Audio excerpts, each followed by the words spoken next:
반갑습니다. 플러스 경매 김수경입니다. 저는 부산, 울산, 경남 지역에서 경매 컨설팅 그리고 경매 교육 일을 하고 있습니다. 오늘은 그 구독자분 중에서 잘 될 거야 님이라고 계세요. 제 영상 이렇게 보고 나면은 요약도 굉장히 잘 해주시고 그러시는 분인데 댓글을 남기셨더라고요. 오늘도 역시 쭉 오늘 영상에 대해서 이렇게 정리도 다 해주시고, 그리고 마지막에 뭐라고 해놨냐면은, 선생님, 2019 타경 3948이라는 사건이 있는데요. 좀 특이해요. 컨텐츠가 될란가 모르겠어요. 안 되면 그냥 무시해 주세요. 저는 내용을 알고 있거든요. 이렇게 했어요. 소규모 밴드에 공부용으로 올라온 물건인데, 윤모 씨의 과거 경매를 뒤져서 세대 열람해서 정모 씨와 관계를 밝혔는데, 이름만으로 어떻게 과거 경매 내역까지 확인을 했는지 도통 모르겠더라고요. 아니면 이미 이전부터 계속 봐왔던 물건이라 쉽게 찾았을 수도 있고요. 암튼 그에 대한 설명은 없었습니다. 이런 말이 있는데, 어떤 사건인지 보니까 공부되겠다 싶어서 같이 한번 보려고 합니다. 한번 볼게요. 사건 번호는요. 인천지방법원 부천지원 사건입니다. 2019 타경의 3948 되고요. 매각기일은 1월 9일입니다. 김포시 고촌동 신곡리에 있는 오룡마을이라는 아파트네요. 101동 4층 물건이고요. 감정가 3억 8천에서 한번 유찰이 돼 있습니다. 한번 유찰이 돼서 2억 6,600으로 지금 떨어져 있는 그런 사건입니다. 어떻게 돼 있는 건지 한번 등기부를 한번 봅시다. 등기부를 보니까 2012년 12월 28일 날 소유권 이전인데 일반 매매가 아니라 매각이에요. 가로 안에 매각이라고 되어 있는 것은 경매로 인한 것이거든요. 그래서 지금 현재 소유주 오땡땡씨한테로 임의경매로 인한 매각 이렇게 되어 있습니다. 2012 타경 14468 사건에서 경매를 이제 낙찰을 받은 분이군요. 이분이. 그리고 그 동일한 날짜에 그러니까 경매받고 경락잔금 대출을 받은 겁니다. 어디서? 동대문 중앙 새마을금고에서 받았어요. 여기서 그래서 근저당이 설정이 되어 있습니다. 그 다음 계속 근저당 또 있고 압류들 쭉 있고요. 그리고 개인 근저당도 있고 이렇게 쭉 내려가다가 제일 위에 그죠? 2012년도 경락잔금 대출을 해준 동대문 중앙 새마을금고에서 임의경매가 들어왔습니다. 2019년 5월 3일날. 자, 그래서 말소기준 등기는 2012년 12월 28일 여기에요. 새마을금고. 그럼 이 날짜보다 앞서 있는 전입자가 있냐 없냐 하는 걸 우리가 항상 봐야 하죠. 여기 임차인 현황 보니까 있어요. 자, 그래도 법원의 자료도 먼저 보도록 하겠습니다. 법원의 현황조사서 보겠습니다. 법원의 현황조사서 보니까 임차인이 있다. 임대차 관계가 1명 이렇게 돼 있어요. 법원에서 이렇게 돼 있다고 해서 이 사람이 꼭 임차인이다 이 뜻은 아니에요. 법원에서 이렇게 임차인 뭐 이렇게 표현하는 것은 소유자 아닌 사람이라서 그냥 그렇게 표현하는 겁니다. 법원에서 이 사람이 임차인이란 걸 확인했다 이런 뜻은 아니에요. 그래서 여기서는 일단 소유자가 아니니까 전입되어 있는 사람이 임차인 점유라고 했습니다. 현장에 임하였으나 이해관계인을 만나지 못하여 점유관계를 확인하지 못했으며 안내문을 출입문에 붙여놓았고 전입세대 열람 결과 전입자를 임차인으로 기재했다. 이렇게 내용이 나와 있습니다.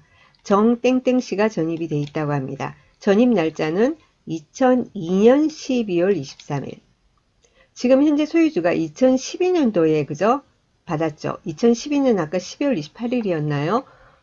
경매 그죠? 받아가지고는 그때 소유권 이전이 된 겁니다. 경락잔금 대출도 그날 나갔고 그런데 10년이나 빠른 전입되어 있는 사람이 있는 겁니다. 그래서 지금 문제가 되고 있는 거겠죠? 자, 매각물건 명세서 보겠습니다. 매각물건 명세서를 보니까 에고 여기는 뭐 최선순위 설정도 왜 안 나와 있지? 깜빡하고 빼먹었나 봐요. 자, 어쨌든 보니까 점유자 성명에서 정땡땡에서 나와 있습니다. 그리고 전입 날짜가 2002년 12월 23일 돼 있고 전입만 돼 있을 뿐이지 확정이 있다든지 배당 요구가 있다든지 그런 게 전혀 없습니다. 일단은 날짜상으로 임차인이라고 한다면 대항력이 있는 그런 전입 날짜인 거죠. 그래서 등기부 다시 돌아가서 보겠습니다. 그래서 이렇게 추려 놓은 거죠. 정리를 해 놓은 겁니다. 이게 여기 보시는 화면은 구독시연이에요. 자, 그래서 정땡땡 씨가 일단은 자, 말소 기준 등기 2012년 12월 28일 근저당인데 그죠? 그거보다 10년이나 앞서는 날짜로 일단은 전입은 돼 있습니다.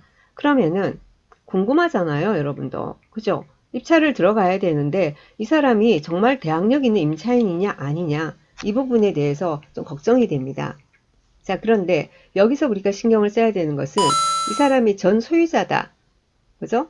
지금 정땡땡이가 전 소유자다 하면은 관계가 없어요. 그죠? 전 소유자인데 지금 현재 뭡니까? 이번에 그 경매 2012년도에 낙찰받아 가지고 있는 현 소유주하고 임대차 계약을 했다고 합시다. 그 임대차는 언제 저기 효력이 발생합니까? 이 사람이 소유자가 되면서 발생을 하는 거죠. 그죠? 그렇지 않습니까? 그렇기 때문에 이 사람이 그러니까 전 경매에서의 임차인이냐 아니면 전 경매에서의 소유자냐 그걸 밝히면 되는 거예요. 전 경매에서의 임차인이다 이러면은 뭐가 어떻게 됐는지를 또 따져야 되는 건데 전 경매에서 지난번에 소유자다 이러면은 신경 쓸 필요가 없어요. 왜? 전 소유주인데 현 소유주 낙찰받은 사람하고 임대차 계약을 했으면 언제부터 대항력이 발생한다고요? 현재 소유주가 된 때부터. 네, 그렇기 때문에 별 관계가 없거든요. 그러면은 한번 그걸 어떻게 알아낼까요? 지난번에 소유자인지 아닌지. 음, 저는 아는데요. 보는 순간 뭐 저야 아니까 선생이고 경매 전문가죠, 그죠? 예, 한번 봅시다, 여러분한테. 이게 제가 지금 열은 화면이요. 잠시만. 열은 화면이 이 구독천에 보면은 옛날 자료들이 남아있지 않습니까? 그래서 아까 그 경매권 있지 않습니까? 그 경매권을 제가 클릭을 해서 그 경매권에 있는 전입세대 열람을 이렇게 열어보니까 이렇게 돼 있었어요. 전 소유주는 윤땡땡이에요. 전 소유주 윤땡땡이거든요. 윤땡땡이가 이렇게 돼 있어요. 전입 2002년 12월 23일, 2002년 12월 23일. 아까 뭐죠? 정땡땡 씨하고 전입 날짜가 같아요. 우리가 임차인이면 어떡하지? 뭐 대학력 있는 임차인이면 어떡하지? 하는 정모 씨하고 전입 날짜가 같습니다. 2002년 12월 23일. 그럼 전입 날짜가 같다는 것만으로 가족이라고 생각할까요? 그건 아니겠죠. 그렇게 생각하면 제가 지금 영상을 찍을 수 있겠습니까? 자신 있게. 등기부입니다. 이 사건에 해당 등기부입니다. 항상 제가 말씀드리는 게 유료 사이트 보면은 지금 말소된 건 다 없어지고 살아있는 권리만을 가지고 갑구 을구를 시간대별로 시간대별로 정리를 해서 여러분 보통 이 화면을 보시는 거죠. 그죠? 이런 어떤 등기부 현황을 보고 그냥 끝내고 그리고는 뭐 예상 배당표 보고 끝내고 여기 소멸 다 돼 있으니까 끝내고 보통 이런 식으로 분석을 하십니다. 그렇게 하시면 안 되고 항상 등기부를 열어보는 습관을 들이셔야 돼요. 등기부를 열면서 스토리를 보면은 문제의 실마리가 굉장히 거기에 많이 들어 있습니다. 이 사건 역시 제가 등기부를 열어보니까 등기부를 처음부터 다 열면서 설명을 드릴 수 있으면 좋겠는데 그렇게 하면은 개인정보가 너무 많이 나와서 한 부분만 제가 캡처를 했습니다. 자, 여기 보시면은 어떤 게 나오냐면은 아까 경매가 언제 넘어갔었죠? 2012년 12월 28일이었죠. 그 잔금 친 날짜가. 그죠? 그 전인 2011년 그러니까는 그 전까지는 윤모 씨가 소유자였지 않습니까? 그죠? 그렇죠? 근데 2011년 3월 21일, 2011년 3월 23일에서 근저당 설정 계약이 3월 21일 그리고 등기된 게 3월 23일인 근저당이 있습니다. 예전에 그 근저당에 보면은 뭐가 나오냐면은 제가 지웠지만은 여러분이 걱정하시는 선순위 임차인이면 어떡하나 라는 아까 전입이 살아있었던 그 정땡땡 씨가 지금 여기에 채무자로 있습니다. 현재 소유주 말고 전 소유주 윤모 씨가 소유주일 때 그 당시에 지금 등기부예요. 그 당시에 등기부인데 뭐냐면은 신용보증기금에서 대출을 받을 때 신용보증기금이 근저당권자일 때 채무자가 지금 현재 전입되어 있는 정땡땡 씨입니다. 채무자는 임차인이 될 수 없습니다. 그리고 주소라든지 여러 가지를 보건대 윤땡땡 씨하고 정땡땡 씨하고 두 사람은 가족관계다. 라는 게 제 결론입니다. 제 결론이고요. 네, 그러니까 채무자가 될 수 있는 거고 또 채무자는 임차인이 될 수 없는 거고 그렇습니다. 그래서 다시 처음으로 돌아갑니다. 처음으로 돌아가서요. 여기 인천지방법원 부천지원 2019 타경의 3948 사건. 그래서 김포시 오룡마을 백일동 요 사건에 대해서 뭐가 있었죠? 계속해서 법원의 현황조사서 그리고 법원의 매각물건 명세서에 보면은 전입만 돼 있고 그죠?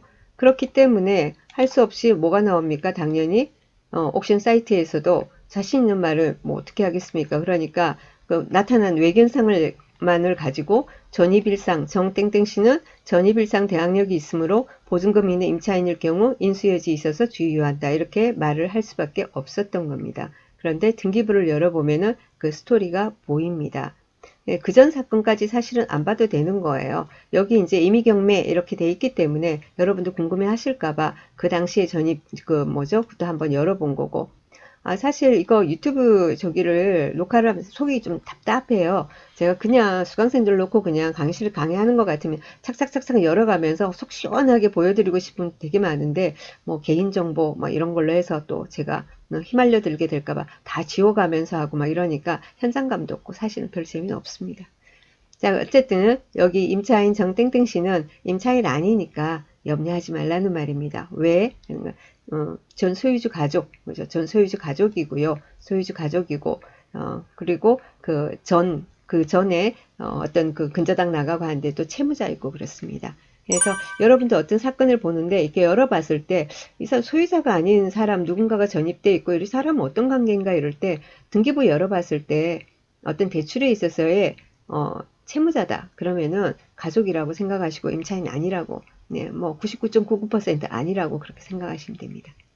자, 오늘 여기까지 하겠습니다. 그리고 잘 될 거야 님도 속이 좀 시원해졌는지 모르겠습니다. 대략은 안다라고 하셨는데 이제 완벽하게 이해가 되셨는지요? 자, 오늘 여기까지 하겠습니다. 좋은 하루 또 보내시고요. 내일 또 뵙도록 하겠습니다. 감사합니다.